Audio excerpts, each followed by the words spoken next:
La Malinche, ¿una traidora o una víctima? Durante las guerras, sabemos que las tropas extranjeras tienden a contratar intérpretes locales, personas que pueden ayudarles a comunicarse con las personas del área, que pueden ayudarles a conocer cuáles son los problemas o qué es lo que está ocurriendo en el área. Y muchas veces estas personas, estos intérpretes, son atacados por sus compatriotas porque se les considera traidores, se les considera personas no gratas, personas que están traicionando a su pueblo, que están vendiendo a sus hermanos. Pero sin embargo, sabemos que ese no es el caso. Y esto fue lo que pasó, lo que le pasó a la Malinche, una indígena que fue intérprete en el siglo XVI. En el discurso de hoy, quiero hablarles un poco más de ella. Quiero responder a esta pregunta. ¿Ella traicionó a su pueblo? ¿Fue una víctima de las circunstancias o fue una heroína?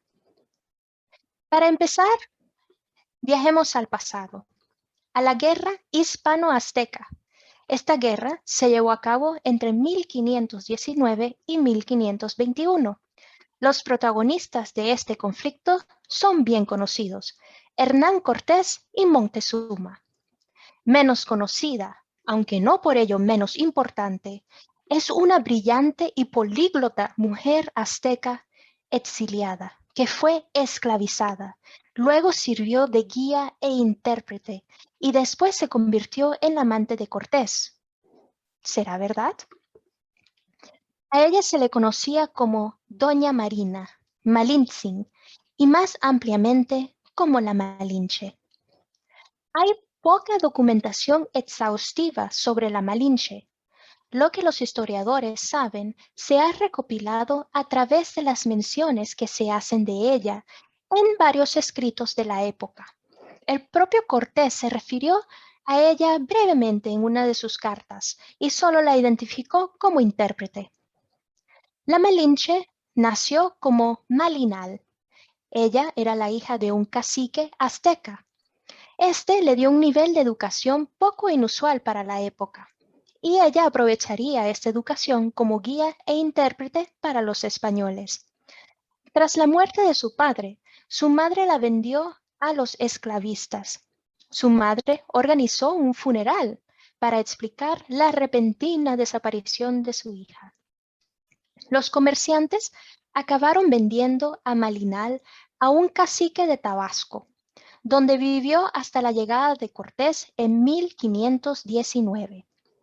El cacique presentó a Cortés un grupo de mujeres jóvenes para que les sirvieran, entre ellas nuestra protagonista, Malinal. Ella se distinguió rápidamente. Los españoles le dieron el nombre de Doña Marina, mientras que los aztecas le añadieron el honorífico Zin a su nombre, convirtiéndola en Malintzin.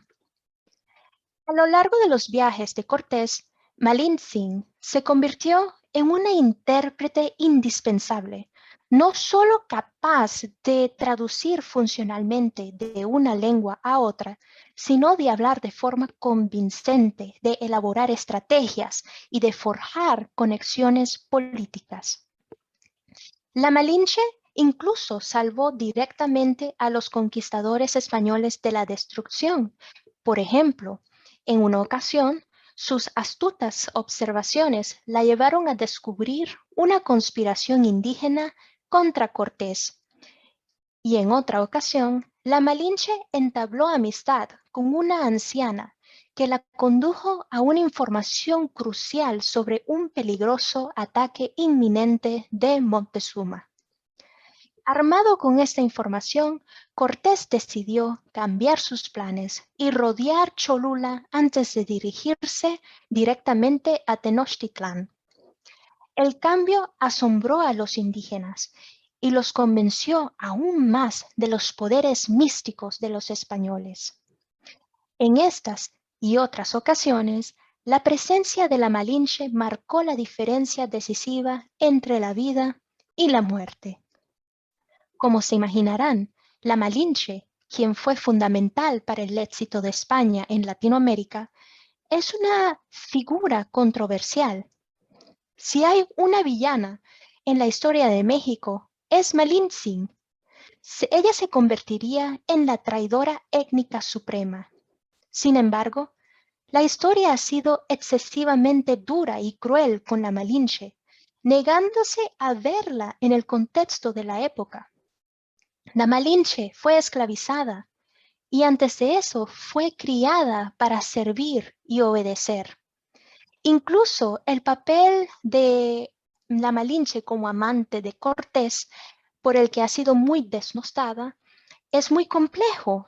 La Malinche fue entregada a Cortés originalmente como esclava y no hay evidencia de que su relación implicara amor o incluso entusiasmo.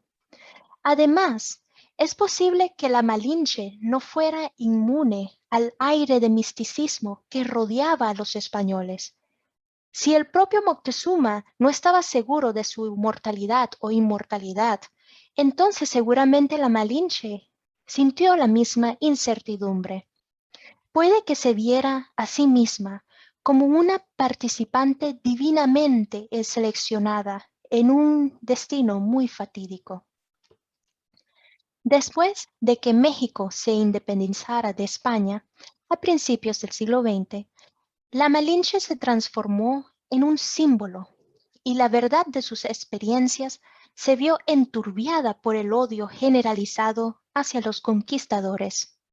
Se convirtió en una traidora en la memoria pública debido a su ayuda e incitación a la conquista de América Latina y al genocidio de su pueblo, su propio pueblo. En el argot mexicano, su nombre se ha convertido en el término malinchista, que se refiere a alguien desleal con su país o que abandona su propia cultura por otra. Pero la Malinche también puede considerarse como una superviviente que trabajó dentro de sus limitaciones de su esclavitud y exhibió toda la capacidad de acción que pudo. La caracterización de la Malinche como ícono también es adecuada, ya que su imagen ha encendido el debate sobre la identidad nacional, la colonización y la feminidad durante siglos. Lo más importante es que el acto de la Malinche de dar la espalda a su propio pueblo tiene un sentido mucho más psicológico. Tomemos en cuenta que a una edad temprana, cuando era una niña, había sido vendida por su propia madre como esclava. ¿Qué otra cosa podría haber hecho esta paria de los aztecas? Su propia gente le había dado la espalda. La Malinche no dejó constancia de su vida. Lo que sabemos de ella depende enteramente de los relatos de segunda mano o de las interpretaciones de los historiadores. Lo que todas las historias de la vida de Malinche, como la viva, todas estas historias revelan, en última instancia, que ella fue una mujer inteligente e ingeniosa, traicionada, esclavizada, zarandeada entre dos imperios, que de alguna manera emergió como un gigante histórico por derecho propio.